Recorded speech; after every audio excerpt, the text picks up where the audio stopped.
গাজায় পরিকল্পিত বোমা বর্ষণ করে অন্তত 1050টি মসজিদ ধ্বংস করেছে ইসরায়েল। মঙ্গলবারও আল মুত্তাকিন মসজিদ ধ্বংস করে দেয় দখলদাররা।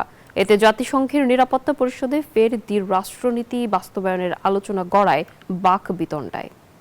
গাজার রণক্ষেত্রে তখন খানিকটা স্বস্তির খোঁজে ফিলিস্তিনিরা। ঠিক সেই সময়ে ইসরায়েলি বিমানের গর্জন, বিকট বিস্ফোরণে কেঁপে ওঠে গাজা সিটি। চোখের সামনে ধ্বংসস্তূপে পরিণত হয় আল মুত্তাকিন মসজিদ।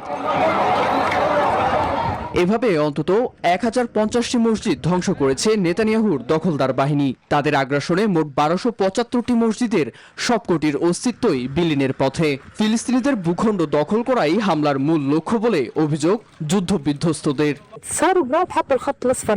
বাঁচার তাগিদে ঘরবাড়ি ছেড়ে উপকূলীয় এলাকায় এসেছি।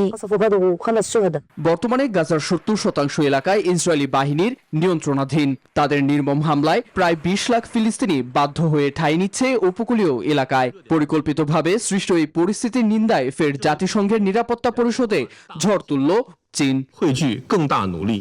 ফিলিস্তিনে ভৌগোলিক বা জনসংখ্যাগত কাঠামো পরিবর্তনের ষড়যন্ত্র বন্ধে দ্বিরাষ্ট্র সমাধান বাস্তবায়ন করতে হবে। মানবিক বিপর্যয় থেকে পুরো জাতিকে টেনে তোলা বিশ্বের দায়িত্ব। চীন বলছে গাজায় লাগাতার আগ্রাসন চালিয়ে ইসরায়েল বহু আগেই আন্তর্জাতিক আইনের কবর দিয়েছে। আন্তর্জাতিক মহলের এমন সমালোচনায় যুক্তরাষ্ট্রকেও সমানভাবে দায়ী করা হচ্ছে।